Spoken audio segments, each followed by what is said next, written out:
அனைவருக்கும் வணக்கம். கூட்டாளிகளின் முதல் மீது வட்டி எவ்வாறு கணக்கிடுவது என்பதை இன்று பார்க்கலாம். முதல் மீது வட்டி என்பது கூட்டாளிகளின் முதல் மீது அனுமதிக்கப்படும் வட்டி ஆகும். இது கூட்டாண்மை ஒப்பந்தத்தில் குறிப்பிடப்பட்டிருக்க வேண்டும். லாபம் இருக்கும்போது மட்டுமே முதல் மீது வட்டி அனுமதிக்கப்படுகிறது மற்றும் இது கூட்டாளிகளின் லாப பகிர்வுக்கு முன் வழங்கப்பட வேண்டும். கூட்டாண்மை ஒப்பந்தத்தில் முதல் மீது வட்டி பற்றி குறிப்பிடவில்லை என்றால் கூட்டாளிகளின் முதலுக்கு வட்டி அனுமதிக்கப்படுவதில்லை. மேலும் நிறுவனம் நட்டத்தில் இருக்கும் போதும் முதல் மீது வட்டி வழங்கப்படுவதில்லை. லாபம் போதுமானதாக இல்லாத போது, அதாவது நிகர லாபம் முதல் மீதான வட்டி தொகையை விட குறைவாக இருக்கும் போது முதல் மீதான வட்டி வழங்கப்பட மாட்டாது.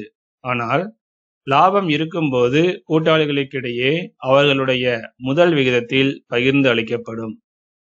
முதல் மீது வட்டி நடப்பு ஆண்டுக்குரிய தொடக்க முதலில் இருந்து கணக்கிடப்படுகிறது.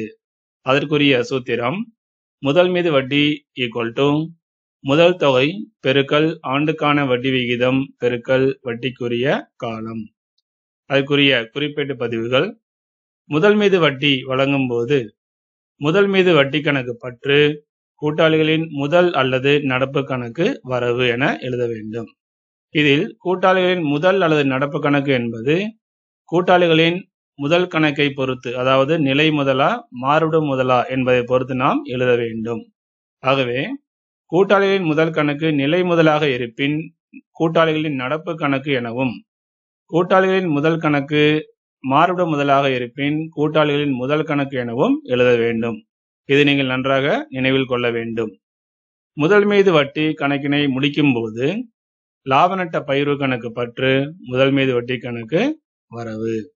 நீங்கள் இந்த சூத்திரத்தையும் குறிப்பேட்டு பதிவுகளையும் நன்றாக படித்துக் கொள்ள வேண்டும். இப்பொழுது நாம் இதனை வைத்து ஒரு கணக்கினை செய்து பார்க்கலாம். எடுத்துக்காட்டு 5. மன்னன் மற்றும் ரமேஷ் எனும் கூட்டாளிகள் 3:1 எனும் விகிதத்தில் லாபம் மற்றும் நட்டங்களை பகிர்ந்து வந்தனர். 2017 ஏப்ரல் 1 அன்று அவர்களுடைய முதல் மன்னன் ரூபாய் 80,000, ரமேஷ் ரூபாய் 60,000 மற்றும் அவர்கள் நடப்பு கணக்குகள் முறையே ரூபாய் 10,000 மற்றும் ரூபாய் 5,000 என வரவிருப்பை காட்டியது.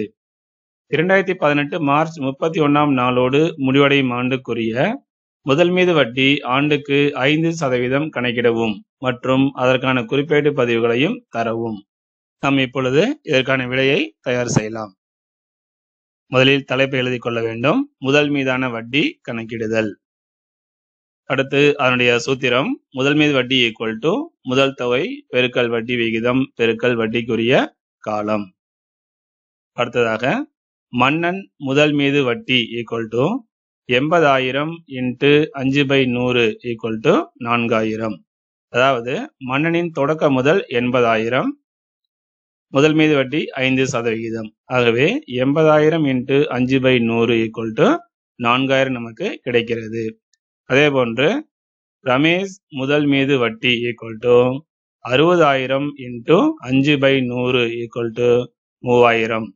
அதாவது ரமேஷின் முதல் 60,000, முதல் மீது வட்டி 5%. ஆகவே 60,000 × 5/100 = 3,000 நமக்கு கிடைக்கிறது. இதுதான் முதல் மீது வட்டி எவ்வாறு கணக்கிடுவது என்பது. இதிலே நடப்பு கணக்குகள் இருப்புகள் நாம் எடுத்துக்கொள்ள வேண்டிய தேவையில்லை, அதனை விட்டுவிடலாம். இப்பொழுது அதற்குரிய குறிப்பேட்டு பதிவுகளை தயார் செய்யலாம். முதலில் குறிப்பேட்டு பதிவுகளின் தலைப்பு எழுதி படிவத்தை எழுதி கொள்ள வேண்டும். பிறகு 2018 மார்ச் 31 முதல் மீது வட்டி கணக்கு பற்று என எழுத வேண்டும். அடுத்ததாக மன்னன் நடப்பு கணக்கு வரவு 4,000, ரமேஷ் நடப்பு கணக்கு வரவு 3,000. இரண்டையும் எழுதிய பிறகு 4,000 + 3,000 இரண்டையும் கூட்டினால் உங்களுக்கு 7,000 கிடைக்கும். 7,000ஐ நீங்கள் பற்றிலே எழுத வேண்டும். எழுதிய பிறகு முதல் மீது வட்டி வழங்கியது என விளக்கு குறிப்பு எழுத வேண்டும். அடுத்ததாக லாப நட்ட பகிர்வு கணக்கு பற்று 7,000, முதல் மீதான வட்டி கணக்கு வரவு 7,000, முதல் மீது வட்டி கணக்கை முடித்தது என மாற்றுப்பதிவு எழுத வேண்டும். இப்பொழுது உங்களுக்கு முதல் மீது வட்டி எவ்வாறு கணக்கிடுவது, அதற்கான குறிப்பேடு எவ்வாறு தயார் செய்வது என்பதை புரிந்து கொண்டிருப்பீர்கள். அடுத்ததாக தொடக்க முதலுடன் கூடுதல் முதலும் கொண்டு வரும் பொழுது முதல் மீது வட்டி எவ்வாறு கணக்கிடுவது என்பதை நாம் அடுத்த ஒரு கணக்கின் வாயிலாக பார்க்கலாம். எடுத்துக்காட்டு 6. அந்தோணி மற்றும் அக்பர் என்ற இரு கூட்டாளிகள் தங்கள் லாபம் மற்றும் நட்டங்களை 3:2 என்ற விகிதத்தில் பகிர்ந்து வந்தனர்.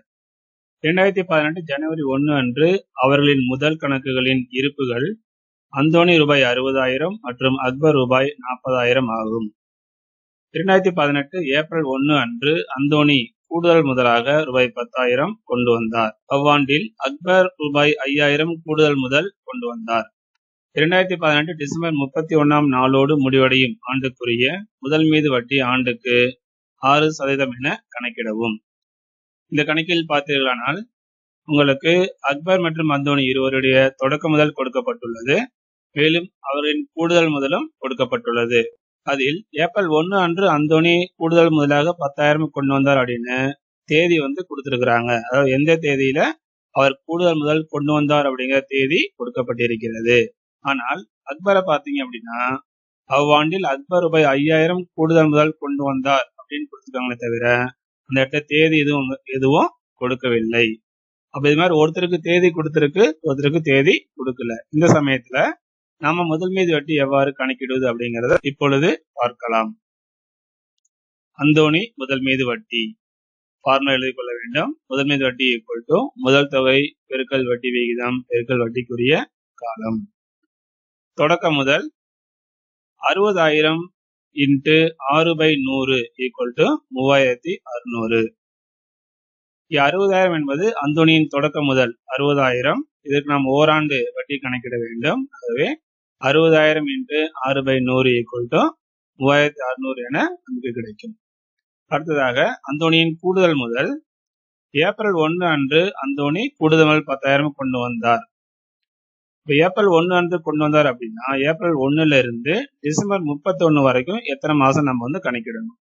அப்ப ஏப்ரல் 1 டு டிசம்பர் 31 வரைக்கும் பாத்தீங்க அப்படின்னா உங்களுக்கு 9 மாதங்கள் கிடைக்குது. அப்ப நம்ம அந்தோனியோட கூடுதல் முதலுக்கு 9 மாதங்கள் வட்டி கணக்கிட வேண்டும்.